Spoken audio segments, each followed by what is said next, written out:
أعوذ بالله من الشيطان الرجيم. بسم الله الرحمن الرحيم. الحمد لله رب العالمين، والصلاة والسلام على أشرف الخلق والمرسلين سيدنا محمد وعلى آله وصحبه أجمعين. شكرا للأستاذ الدكتور رئيس قسم الأدبيات بالكلية الدكتور عبد المجيد بسام، وشكرا للأستاذنا الكبير الأستاذ الدكتور مؤيد فاضل، والأستاذ الدكتور شيخ اللغويين الدكتور فيضان الرحمن، والأساتذة الدكتور إسماعيل عمارة، والأستاذ الدكتور فرمان، والدكتور زبير، والدكتور زهير. الدكتور زبير موجود معنا هناك، والدكتور شير علي، وكل الأساتذة الموجودين والطلاب الذين هم حقيقة الأساتذة الآن. أشكرهم على أنهم جاءوا إلى هذا المكان، ولكي نتكلم في شخصية من الشخصيات الإسلامية الكبيرة التي له أثر كبير جدا في العالم الإسلامي حتى يومنا هذا، وإن كنا أحيانا ممكن لا نشعر بهذا الأثر. يعني هناك ممكن تكون شخصيات أثرت، وأثر هذه الشخصيات الآن لا تكون ظاهرة، ولكن حقيقة عندما إذا ننبش في أعماق الثقافة الإسلامية الحاضرة نجد أثر الإمام الغزالي أثرا واضحا في كل مجالات يعني الثقافية للمسلمين. أولا قبل أن نبدأ به ونتكلم عنه نذهب إلى العصر الذي وجد هو فيه، يعني ولد فيه ومات فيه. وقبل أن نذهب إلى عصره نمر بالعصر أو القرن الذي كان قبله. يعني هو طبعا كان في القرن الخامس، وولد في سنة 450 وتوفي في 455. والقرن الرابع 555 سنة على يعني السنوات الهجرية، و53 تقريبا على السنوات الميلادية كما هم يعني يقولون. فالإمام قبل أن نأتي إليه نذهب إلى القرن الذي القرن الرابع. القرن الرابع أنا كنت أتكلم مع الأستاذ في هذا الموضوع، أنه قرن مهم جدا في الفكر الإسلامي والسياسة الإسلامية. هو القرن الذي تلا مشكلة المحنة مع الإمام أحمد بن حنبل وانتصار عقيدة أهل السنة والجماعة في العراق، ثم رجوع الاعتزال مرة أخرى بقوة، والتغير الذي حدث عند المنتسبين إلى أحمد بن حنبل رضي الله عنه في قضية الصفات والذات وغير ذلك، وظهور الإمام أبي الحسن الأشعري ومجادلته وكتابه وانتصاره لعقيدة أهل السنة والجماعة، ولكن على طريقة المتكلمين والاستفادة من ثقافته الاعتزالية الفكرية. هذا العصر عصر يأتي بعد انحصار موج الاعتزال. يعني الأشعري استطاع أن يقضي إلى حد كبير جدا على المعتزلة، ولكن عندما ضعف الاعتزال ظهر ما هو أخطر على عقيدة أهل السنة والجماعة من الاعتزال نفسه، لأن الاعتزال أصلا كان دفاعا عن الإسلام في جملته، مع استخدام طرق الفلاسفة والمنطق الفلسفي للدفاع عن الإسلام. ولكن عندما ضعف الاعتزال ظهرت الفلسفة وقويت شوكة الفلاسفة، وتأثر كثير من الشباب بالفلسفة اليونانية أو ما فهمه المسلمون آنذاك من الفلسفة اليونانية. هذا من جانب. الجانب الثاني ظهور الباطنية. الباطنية ظهرت وقويت جدا، وأصبح له مركز قوي جدا في جامعة الزهراء التي قلبت بعد ذلك إلى الأزهر في مصر.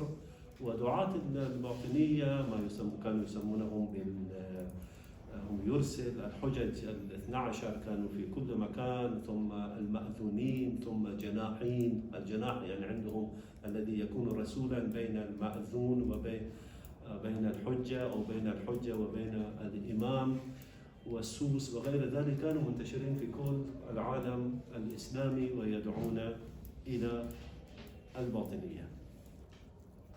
ثم أيضا كان هناك الصوفية موجودين ويدعون إلى التصوف وإلى الزهد. القرن الرابع حقيقة هو قرن الباطنية من جهة والفلاسفة من جهة أخرى. يعني أنت سياسيا لو تنظر الدولة الفاطمية من المغرب إلى الشام سيطرت، من المغرب إلى الشام في القرن الرابع، إذا أصبحت كلها تحت سيطرة الدولة الفاطمية.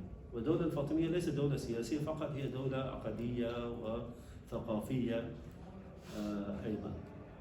من جهة أخرى الدولة الأموية أيضا سيطرت على العراق العجم، أو نسميه الآن شرق غرب إيران، من الري إلى شيراز وإصفهان وهذه المناطق. ثم هم دخلوا إلى عز الدولة وغيره، دخلوا إلى بغداد ومسكوا بغداد وسيطروا على بغداد وجعلوا خليفة لعبة في أيديهم.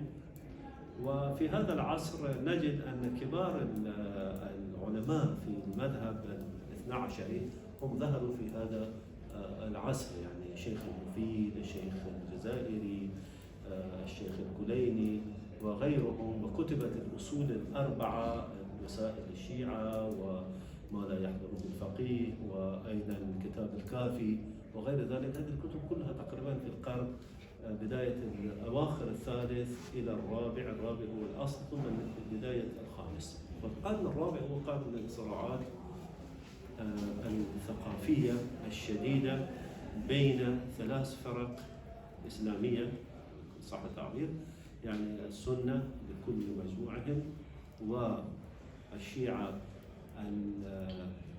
الزيدية، لأن الأمويون كانوا أصلا من الزيود ثم مالوا إلى الاثنى عشرية الإمامية. وأيضا الزيدية اللي كانت موجودة في الشام في دولة الحمدانية، سيف الدولة الحمداني وناصر الدولة الحمداني في الموصل، هم أيضا كانوا من الشيعة الزيدية. في الشرق أصلا بقي الشرق هو بيد أهل السنة، لأن من أيام محمود غزنوي كان سنيا وكان يمنع غير السنة، وتقريبا قضى على الباطنية في خراسان وقضى عليهم في ملتان أيضا. يعني الدولة الباطنية كانت موجودة وقوية جدا في ملتان هنا وفي المنصورة، ومحمود استطاع أن يقضي على الباطنية في منصورة وملتان إلى لاهور وهذه المناطق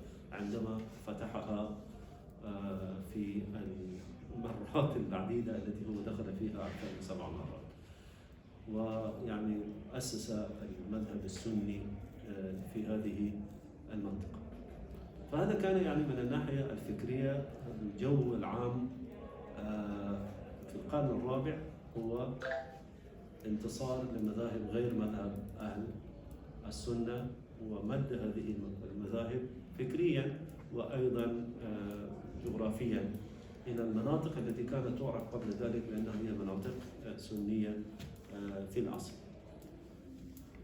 ثم جاءت الدولة السلجوقية. الدولة السلجوقية حقيقة قلبت كل شيء. هي دولة سلجوقية بدأت من مرو في خراسان عاصمتهم في أيام طغرل بك، وهم أصلا من أقز ترك القز أو أقز الذين هاجروا من شرق الصين منطقة تركستان، وكانوا مع قراخانيين في مدة، كانوا يعني جنود للدولة القراخانية في منطقة أوزبكستان وقزاقستان وهذه المناطق. ثم بعد ذلك أحد منهم وهو توغرل رأى أنه يعني ممكن يؤسس دولة، فأسس لنفسه دولة ونزح إلى الجنوب، فاشتبك مع مسعود ابن محمود الغزنوي. ومسعود كان عنده مشكلة لأنه أصلا محمود الغزنوي قبل موته عين أو يعني وصى لابنه أو لابنه محمد، ولكن مسعود كان أقوى من محمد، وكبار الجيش كانوا يميلون إلى مسعود، ومسعود استطاع أن يغلب محمد في خراسان غلبة كبيرة جدا. والبيهقي صاحب التاريخ البيهقي يعني من أحسن كتب التاريخ اللي كتبها عن الدولة الغزنوية وبداية السلجوقية، الشيخ البيهقي بالفارسية الجميلة 4 مجلدات، هو يعني يصف هذه الوقعة بطريقة يعني عجيبة جدا، كيف انتصر السلجوق على الغزنويين. وكان الناس لا يتوقعون أن أي واحد يستطيع أن ينتصر على أولاد محمود الغزنوي، فانتصر عليه وتقدم، فأخذوا خراسان، ثم تقدموا أكثر فأخذوا الري. لم ينزلوا إلى منطقة الهند، يعني الدولة الغزنوية بقيت لمدة بعد ذلك في الهند. يعني كان ابن مسعود إبراهيم كان هو في لاهور، ولمدة الدولة الغزنوية بقيت في الهند، ولكنها انقطعت تماما وأخرجت جذورها في خراسان. ثم عفوا لو ذكرت خراسان ما المقصود بخراسان؟ خراسان أهم المدن. المدن خراسان هو الإقليم السابع من الأقاليم القديمة، وهي جزء منها في إيران، وجزء آخر في أفغانستان، وجزء آخر في تركمانستان، وجزء في أوزبكستان. يعني هي بين هذه الدول. كانت عاصمة الفرس المقصود غزنة يعني الدولة الفارسية عاصمتها تقريبا خراسان. لا الفارسية أصلا القديم ليس الآن. لا، هو يعني الفرس الساسانيين كان عاصمتهم في تسفون، يعني في قريبة من بغداد، 50 كيلومتر من بغداد في المدائن. كانوا في الغرب حتى يواجهوا الدولة البيزنطية يعني الروم. هناك دولة أخرى بارثية، يعني التي كانوا قبل الفرس، بارث دولة كانت في خراسان. نعم، وقالوا أن عاصمتهم كانت في مدينة طوس. يعني هؤلاء الأشكانيين كانوا يحكمون تقريبا أكثر من 200 سنة أو أقل هكذا، كانوا يحكمون من طوس.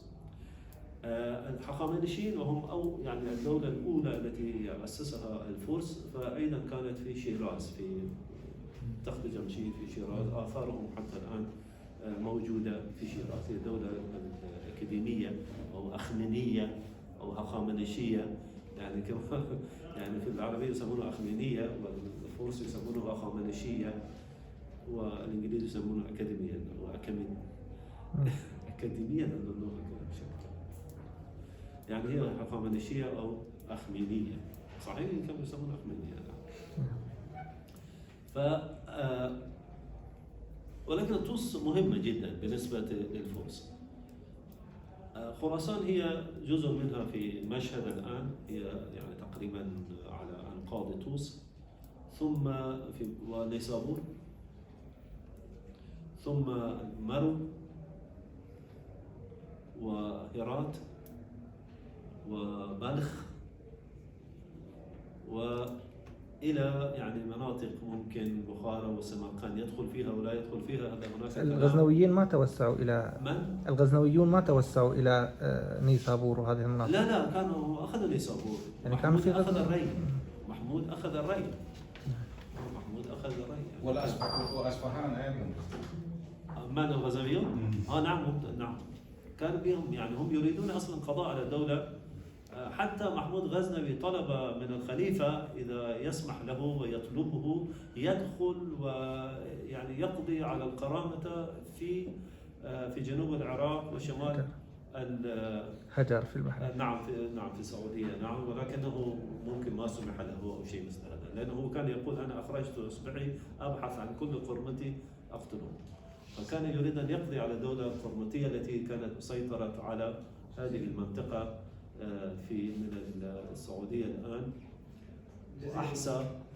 وأحسا والبحرين والبصرة وهذه المنطقة حجر كان. حجر، نعم. في الأحسا أظن قريبة من أحسا. نعم.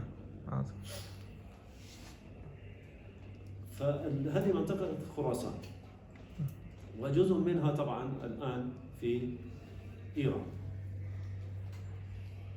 فالإمام الغزالي عندما نأتي إليه هو ولد في العصر السلجوقي تقريبا، عاش حياته في العصر السلجوقي أو السلاجقة الكبار، يعني في أيام طغرل إلى أيام سنجر، يعني من أيام طغرل إلى أيام سنجر، وهو يعني عاصر هؤلاء. طبعا أيام طغرل كان صغيرا، ولكنه طبعا في أيام ملك شاه والبرسلان وسنجر كان شيخا كبيرا، وله أيضا اتصالات وثيقة بهؤلاء، خاصة بسنجر في أواخر حياته.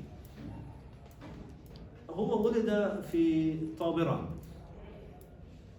يعني الإمام الغزالي أبو حامد محمد ابن محمد ابن محمد ابن أحمد محمد ابن محمد ابن محمد ابن أحمد الغزالي، ولد في مدينة اسمها طابران. وهذه طبعا تشكل قضية، هل هو توسي أو طابراني أو طبراني؟ ما هو حقيقة؟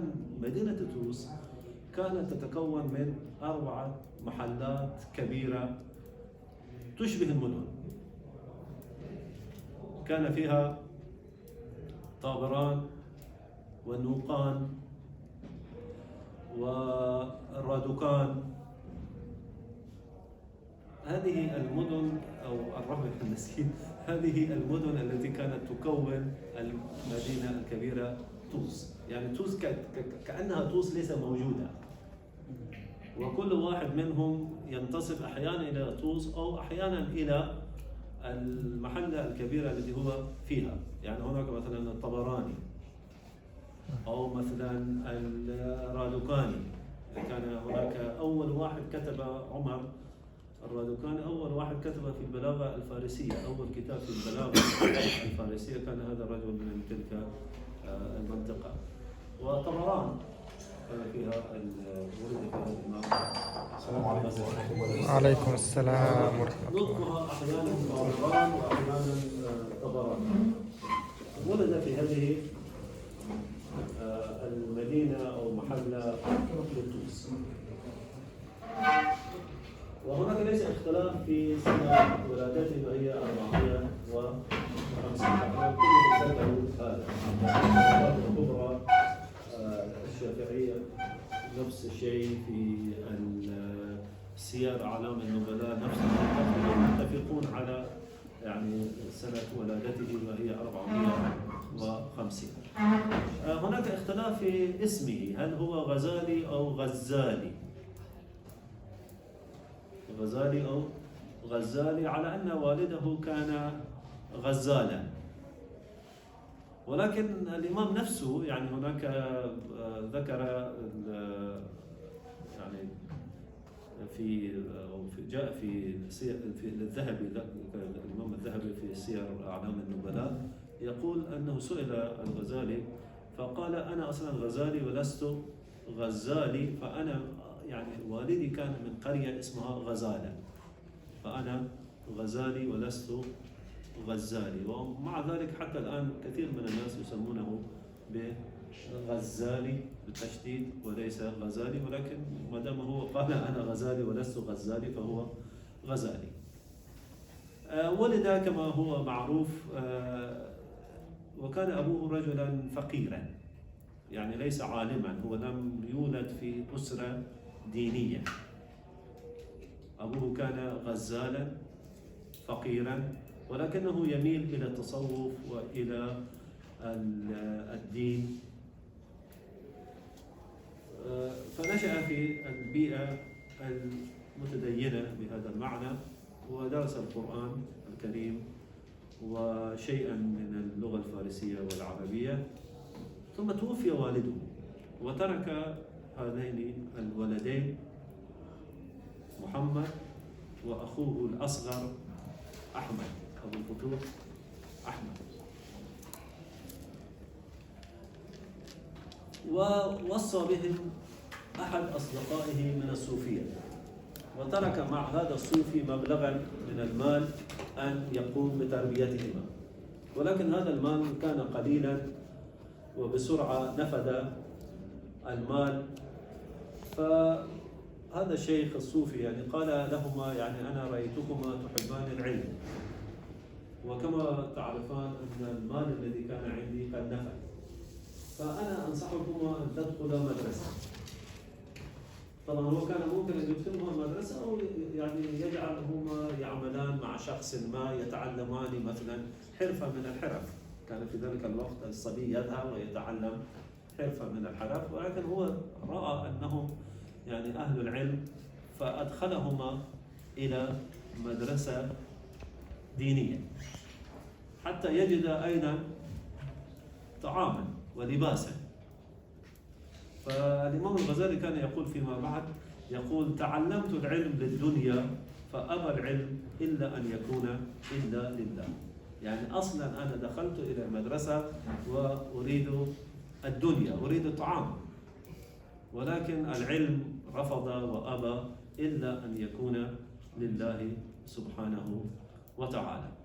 تعلم في طبران بداية أو مقدمات العلم، ثم سافر إلى جرجان أو إلى جرجان ودرس هناك على بعض العلماء. وفي رجوعه حدث له حادث، وهذا هو نفسه يعني ذكر هذا الحادث، وللحادث أثر كبير في حياته. عندما كان يرجع هاجم عليه الشطار. الشطار هم قطاع الطرق.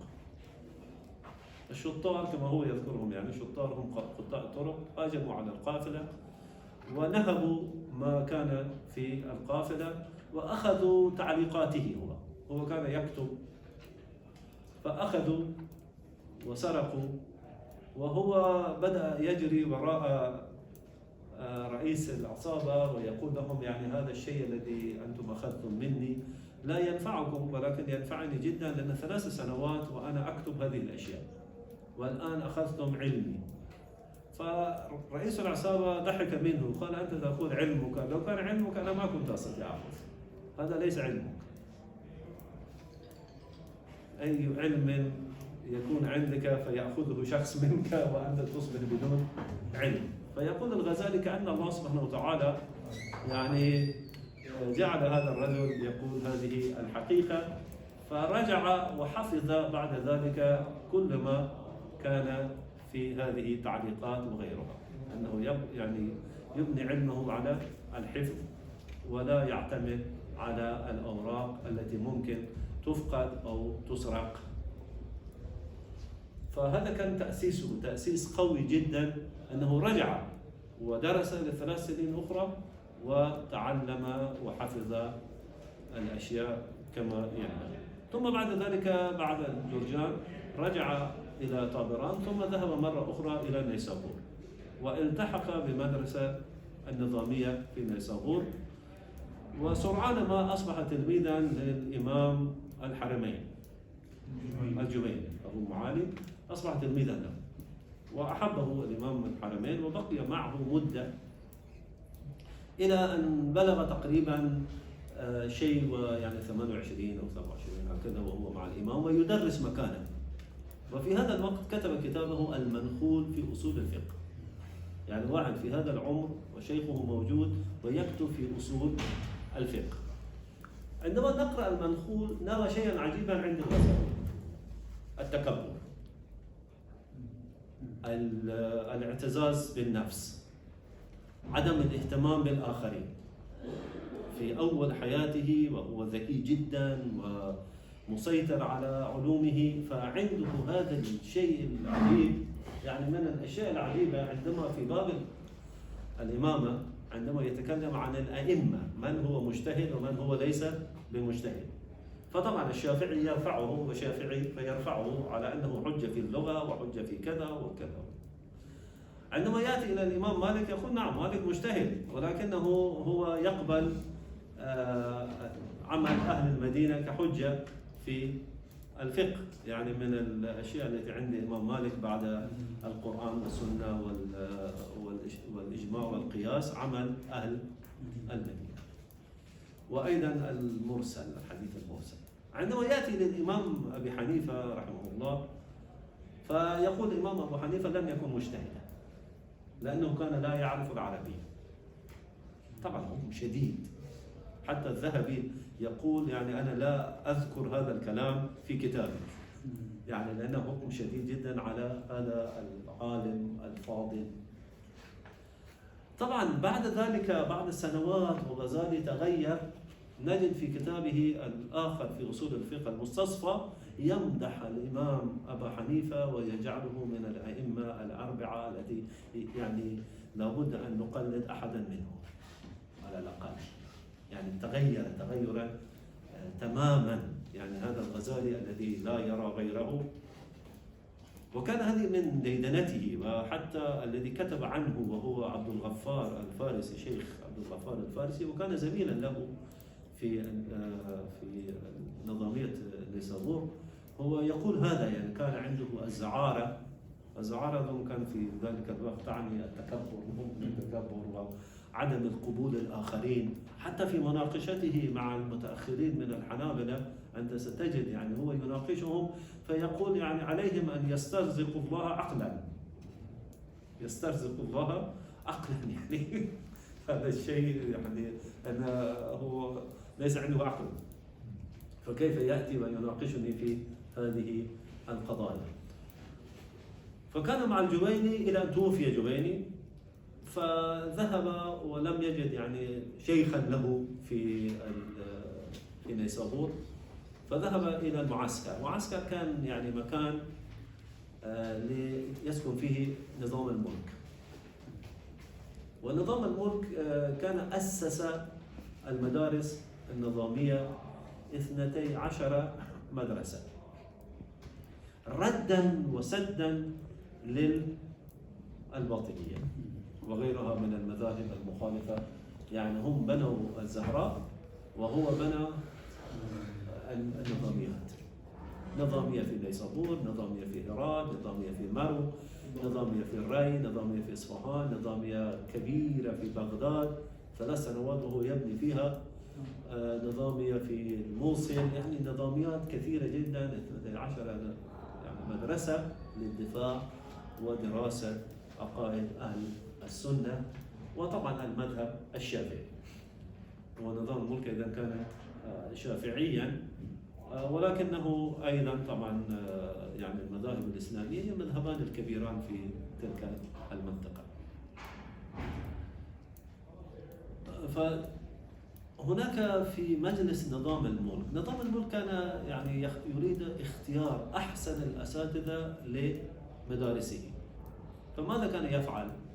كان يلقي أسئلة بين الأساتذة، بين العلماء، ويطلب منهم أن يتناقشوا فيما بينهم ويتجادلوا، وكل واحد يأتي يعني برأيه ويدافع عن مذهبه، وهو ينظر حتى يختار أفضل واحد لأفضل مدرسة. ففي مناقشاته هو شعر أن الغزالي تقريبا هو أفضل واحد في عصره، فلم يعينه في نيسابور، قال اذهب إلى بغداد، يعني أكبر جامعة. وغزالي عمره 32 سنة، يعني يصبح أستاذا في هارفارد وعمره فيها يعني بهذا العمر. فأرسله إلى بغداد، وغزالي ذهب هناك فأصبح أكثر. الآن هو أستاذ في بغداد وكتب كتب كثيرة، وبدأ يعني يدرس ويأتيه أكثر من 300 أستاذ يدرسون عليه. في الفقه الشافعي كتب الوسيط والمبسوط والوجيز، كتب في المنطق معيار العلم ومحك النظر والقسطاس المستقيم بعد ذلك، وفي أصول الفقه كما رأينا المنخول، وكتب كتب كثيرة جدا. والمستصفى في آخر حياته، في آخر حياته عندما رجع مرة أخرى إلى نيسابور، والإحياء لعلوم الدين. فهو يعني أستاذ كبير جدا. حتى عندما حدث مشكلة بين خاتون وملك شاه، الخليفة أرسله حتى يعني يحاول أن يصلح بينهما يعني. وعبد الغفار الفارسي مرة أخرى يحكي أن موكبه كان أكبر من موكب الوزراء والأمراء، والغزالي كان يحب هذا، ويسخر من الناس ويرى أن الناس لا أحد له عقل يساوي عقله، ولكن الله سبحانه وتعالى كان يريد له شيئا. وهو في بغداد، وسمي حقيقة في صاحب العواصم من القواسم ابن العربي، أبو بكر ابن العربي، يذكر أنه هو مر بهذه المنطقة بغداد، فيقول هناك العالم الكبير اسمه أبو حامد الغزالي الذي يسمى بدانشمند، يعني أنه أعلم واحد في عصره في ذلك الوقت. وطبعا هو عندما جاء كان ترك الدنيا وكان يتجول في صحاري خارج بغداد. فالغزالي في هذا الوقت جاءه شك،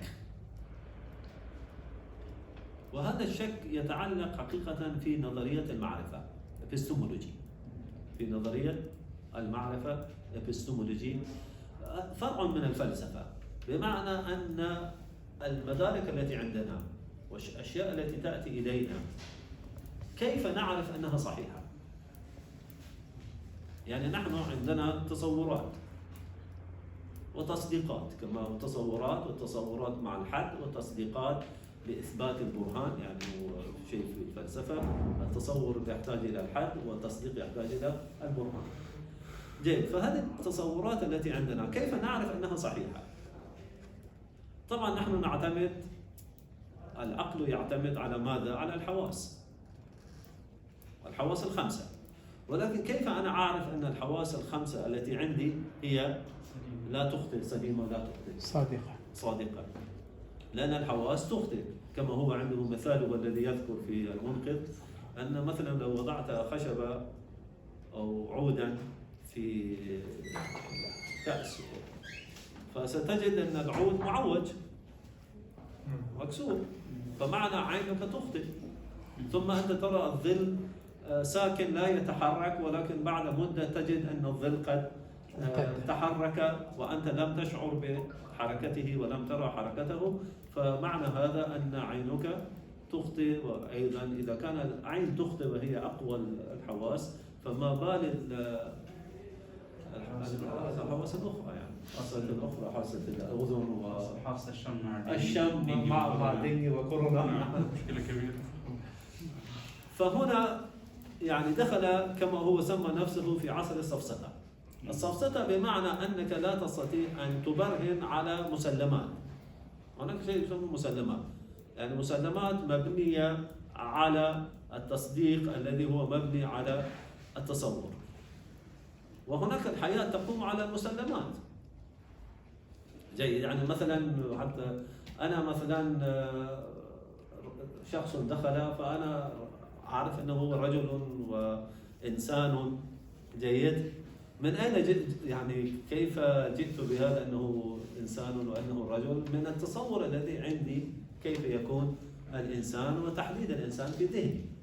فإذا نشك في هذا فماذا بقي لكي نؤمن به؟ نشك في كل شيء، يعني نصبح مثل السفسطائيين اليونان الذين يعني جاء أرسطو وأفلاطون وكتبوا كتب في المنطق للرد عليهم. فهو يقول أنا دخلت في عصر يعني في سفسطة نظريا وليس علميا. يعني علميا أنا أو حالتي أنا أعرف أن هذا شيء، أن هذا كرسي أمامي وغير ذلك، ولكن لا أستطيع أن أبرهن على وجوده. تقريبا يقول شهرين بقيت في هذا، ثم الله سبحانه وتعالى يعني بلطفه وكرمه أخرجني من هذه الحالة إلى حالة اليقين في المسلمات. ثم يقول نظرت حولي فأنا أريد أن أبحث عن الحق، فوجدت هناك 4 مذاهب تناقش المعتقدات. مذهب علماء الكلام، مذهب الكلامي، مذهب الفلسفي، الباطنية، والصوفية. هم 4 يتكلمون حول العقائد وكيف نكتسب العقائد. فيقول أنا بدأت بعلم الكلام لأن كنت أعرفه وهو بنفسه متكلم. فيقول بعد قراءتي لعلم الكلام وجدت أن هذا العلم أصلا وضع للدفاع عن عقيدة أهل السنة والجماعة. هذا العلم يعني موفي بغرضه ولكنه لا يفيدني أنا عندي أشياء أخرى أريدها، الشك في المسلمات نفسها. فتركت وذهبت إلى الفلسفة. في الفلسفة يقول أنا رأيت أن الفلسفة فيها فروق.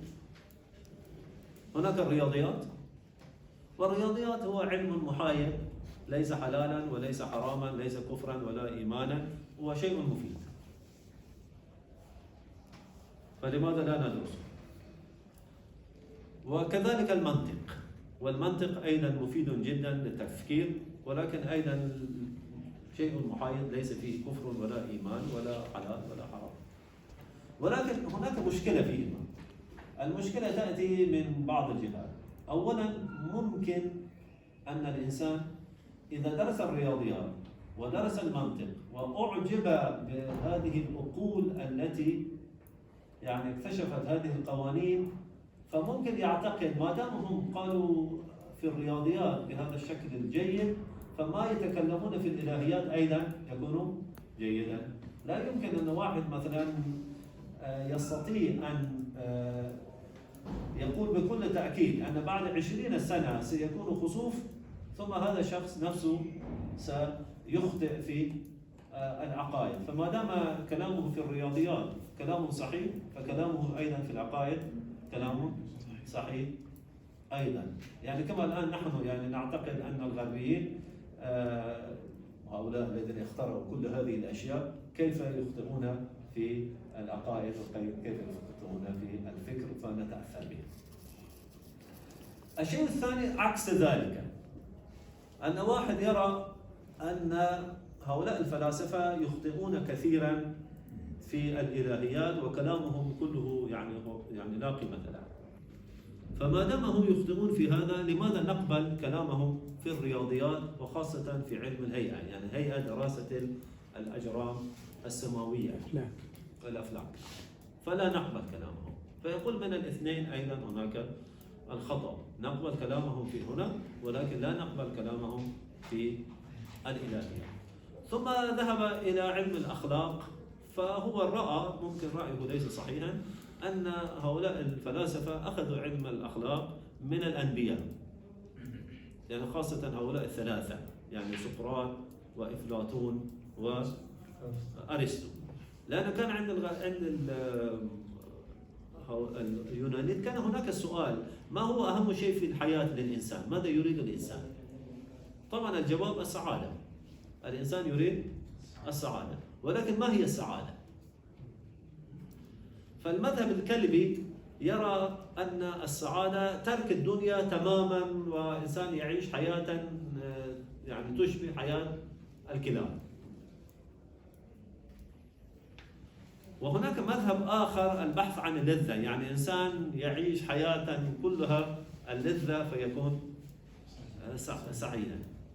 والمذهب الوسط، مذهب هؤلاء الشيوخ الثلاثة يعني سقراط وأفلاطون وأرسطو، أن السعادة في التوسط وفي التوازن. فهذا يعني هو يرى أن هذا التوسط والتوازن يشبه كلام الأنبياء والقرآن وغير ذلك، فممكن هم أخذوا هذا من الأنبياء. ثم ينتقل بعد ذلك إلى السياسة، وجزء من الفلسفة أيضا يعني politics، أو كيف ندير المدينة. بوليس يعني مدينة، وبوليتكس يعني دراسات حول إدارة المدينة، كيف ندير المدينة. فيقول أيضا هذا ممكن بالتجربة، هم تعلموا هذا وكلامهم جيد نستفيد من ذلك. وأفلاطون كتب الجمهورية، أرسطو كتب الجمهورية، الفارابي كتب المدينة الفاضلة، وهذا الكلام يعني ممكن نقبله. المشكلة عندهم في الإلهيات والتصور العجيب للإلهيات. في المنقذ هو لا يتكلم كثيرا، يعني في المنقذ يقول هم أصلا هذا الكلام أخذوه من اليونانيين الأوائل الذين كانوا وثنيين، يعني كانوا يؤمنون بتعدد الآلهة ولكل شيء إله، فهم أخذوا منهم وغيروه بهذا الشكل، أن هناك مثلا العقل الأول ثم العقل الثاني إلى العقل العاشر، ثم النفوس الكلية، ثم الأجرام السماوية، ثم العناصر الأربعة، ثم يعني كل هذا الكلام لا دليل له. ولماذا يكون هو عقل العاشر وليس عقل التاسع الذي يخلق مثلا، أو يكون صانعا؟ لأن عندهم الصانع هو عقل العاشر الذي فاض عن العقل التاسع الذي فاض، وكل شيء يفيض ولا يخلق. أما الله كما قال أرسطو أنه خلق الكون، يعني له عقل العاشر، خلق الكون ثم أدار ظهره، قال افعلوا ما تشاءون أنا لا أتدخل في شؤونكم. يعني الكون بنفسه نعم، كما عند الطبيعيين. الطبيعيون كانوا يرون أن أو الدهريون يعني أن الإنسان من نطفة، والنطفة من إنسان من الأزل إلى الأبد، ويبقى بهذا الشكل. ثم هو كتب كتابا بعد هذا، يعني كتب كتابا اسمه تهافت الفلاسفة يرد عليهم، وبعد ذلك جاء ابن الرشد وكتب التهافت، ويقول في المقدمة أن الغزالي لم يفهم الفلسفة، سواء كان فهم أو لم يفهم، ولكن كتابه كان قاضي وانتهى أو أنهى الموجة الفلسفية التي كانت موجودة في عصره. بعد ذلك انتقل إلى الباطنية. الباطنية كان عندهم أن العلم عند الإمام المعصوم هو الذي يعلم والآخرون لا يعلمون، فكل ما هو يدخل معهم في المناقشات ويسألهم أسئلة صعبة يقولون نحن لا نعرف، فأنت لابد أن تذهب إلى الإمام وتسأله. فهو قال جيد، إذا كان لا تعرفون وتذهبون إلى الإمام المعصوم، أنا عندي إمام معصوم وهو النبي صلى الله عليه وسلم، وهو عصمته متفق عليها، فلماذا أبحث عن إمام معصوم آخر وعندي هذا المعصوم الذي نحن كلنا نتفق على أنه معصوم؟ فيقولون له طبعا هذا قد توفي والثاني حي، فقال ما دام حيا وغائبا فما الفرق بينه وبين أن يكون قد توفي؟ فيقول لا، هو عنده حججه وعنده الذين يتصلون به، فهو أيضا يقول النبي صلى الله عليه وسلم أيضا له حججه، هو ترك الصحابة وترك القرآن وترك السنة، فيعني لماذا نحتاج إلى غيره؟ فحقيقة استطاع أن يعني يسكتهم، ما استطاعوا، لأن ما دام النبي صلى الله عليه وسلم ودينه موجود فلماذا نحتاج إلى. وطبعا المشكلة معهم أيضا كان مشكلة في فهم المصطلحات. يعني مثلا جيد الصلاة، عندنا الصلاة يعني هذه العبادة بهيئاتها الخاصة، عندهم مثلا الصلاة شيء آخر. مثلا الحج حتى هنا يعني يسمونه ديدار إمام، يعني أنت تلتقي الإمام فتم حجك، تبقى تجلس أمام صورة الإمام وتمدحه، هذه صلاتك. ويفسرون القرآن تفسيرا لا علاقة بين هذا التفسير والمعاني اللغوية. مرج البحرين يلتقيان بينهما برزخ لا يبغيان يخرج منهما اللؤلؤ والمرجان. البحران علي وفاطمة رضي الله تعالى عنهما يلتقيان، بينهما برزخ، محمد صلى الله عليه وسلم ماذا يعمل بينهم؟ بينهما برزخ لا يبغيان يخرج منهما اللؤلؤ والمرجان، وهما سيدنا الحسن وسيدنا الحسين. هل عظمة سيدنا الحسن وسيدنا الحسين وفاطمة الزهراء والإمام علي رضي الله تعالى عنهم، هل عظمتهم يعني تحتاج إلى هذا الكلام؟ هم أعظم من أن نأتي ونفسر لهم. حتى ابن تيمية في منهاج السنة يقول يعني هناك أيضا في آية أخرى عندما الله سبحانه وتعالى يصف البحرين، نفس البحرين، أن أحدهما ملح، هذا ملح أجاج، هو الذي مرج البحرين، هذا ملح أجاج وهذا عذب فرات سائغ شرابه. نعم. فأيهما من الشخصيتين الكريمتين ملح وأيهما عذب؟ ابن تيمية يقول هذا الكلام، فيقول أنتم يعني تذمون وتقدحون في هؤلاء النفوس المقدسة أكثر مما أن تصفوا أو تمدحوا هؤلاء.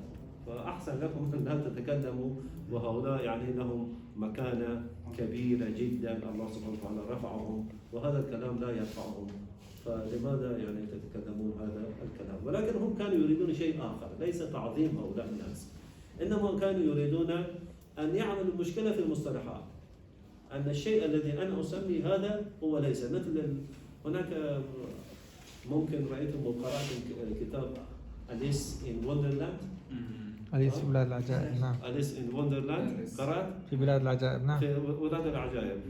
هناك قط أحيانا يظهر لا يظهر، فأليس أي شيء هذا القط يقول مثلا هذا قلم، فأليس تقول لا هذا ليس قلم، يقول لا أنا أسمي كما أشاء، أنا أسمي هذا القلم، فأنت لابد أن تقبلي أن هذا قلم، فأنا لي حق أن أسمي ما أشاء. فهم أيضا أعطوا لأنفسهم حق لكي يسموا هذه الظواهر بما يشاءون، ثم يسخرون، يقولون الذين يتبعون الشريعة هم الذين عليهم الأغلال، وهذا هو العذاب في الدنيا.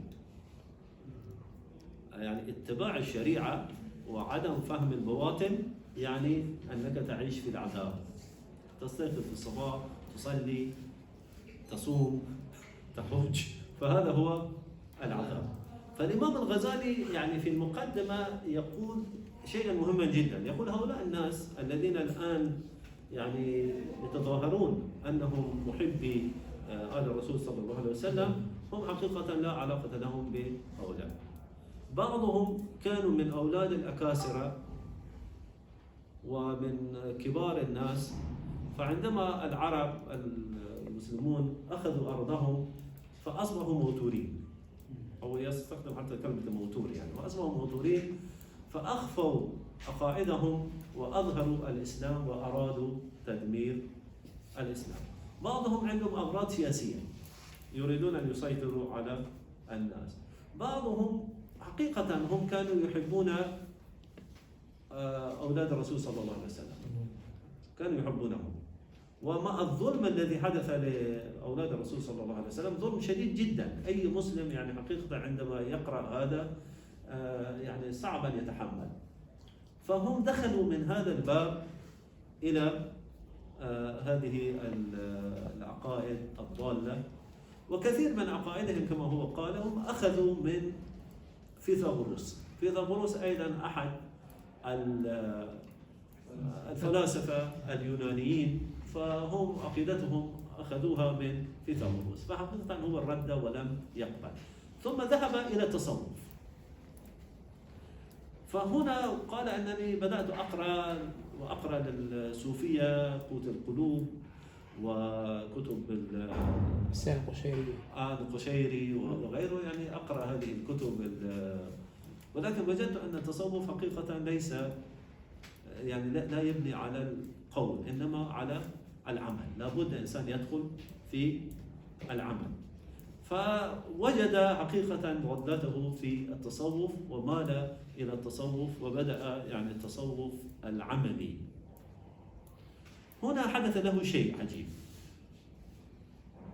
بدأ في هم وغم وقلق وفكر، قال أنني الآن أعيش هنا كأستاذ كبير ومدرس عظيم، ولكن لماذا أنا أدرس أصلا؟ أنا أدرس ليس لله، إنما أدرس لسمعة أو أخذ المال. فهذا الشيء الذي أفضل شيء في الدنيا التدريس، ومع ذلك هذا قصده ليس لله، وأنا أخاف إذا مت الآن أدخل جهنم بدون تكت. هو لا يقول هكذا، ولكن هذا أمر هو قال على حفرة على شفا حفرة نعم من النار. قال أنني لو مت مسيري هكذا، لابد أن أترك. فيقول بعد ذلك النفس والشيطان يقول لماذا تترك؟ هذا يعني شيء يأتي ويذهب، لا هذه يعني نوع من الوسوسة، لا تتبعها، لا تتبعها، اتركها، وبعد مدة سوف، ثم إذا تركت هذا الجاه وهذا العمل لن تجد بعد ذلك، إذا رجعت لا تجد هذا الكرسي أبدا. ثم يقول أنا أريد ولا أريد، فيقول سنوات وأنا أؤخر رجلا وأقدم، يعني أقدم رجلا وأؤخر رجلين حتى يعني لا أستطيع خطوة وخطوتين. وأخيرا يقول وصل الأمر أنني كنت لا أستطيع أن آكل حتى الأكل، ولا أستطيع أن أتكلم. فقلت للطلاب يعني تأتون مرة في الأسبوع أدرسكم. فمشى الأمر لمدة، بعد ذلك أيضا هذه المرة كنت لا أستطيع أن أتكلم. غزالي لا يستطيع أن يتكلم، وغزالي هو متكلم كبير جدا، لا يستطيع أن يتكلم. فقال خلاص أصبح الأمر، والله سبحانه وتعالى يعني وضع في قلبي أن يترك كل شيء، فوزع الأموال إلا ما بقي، يعني ما يحتاج أولاده وبناته، ما كان له أولاد، وأهله يعني ترك عندهم، على أن مال العراق أصلا العراق من أيام سيدنا عمر رضي الله عنه، وعندما فتح العراق تركها للمسلمين. يعني العراق أراضي العراق وكل شيء للعراق هو تركها للمسلمين ولم يوزعها بين الفاتحين. فقال على أن في الفقه يعني هذه يعني يجوز أن أعطي لأولادي شيئا.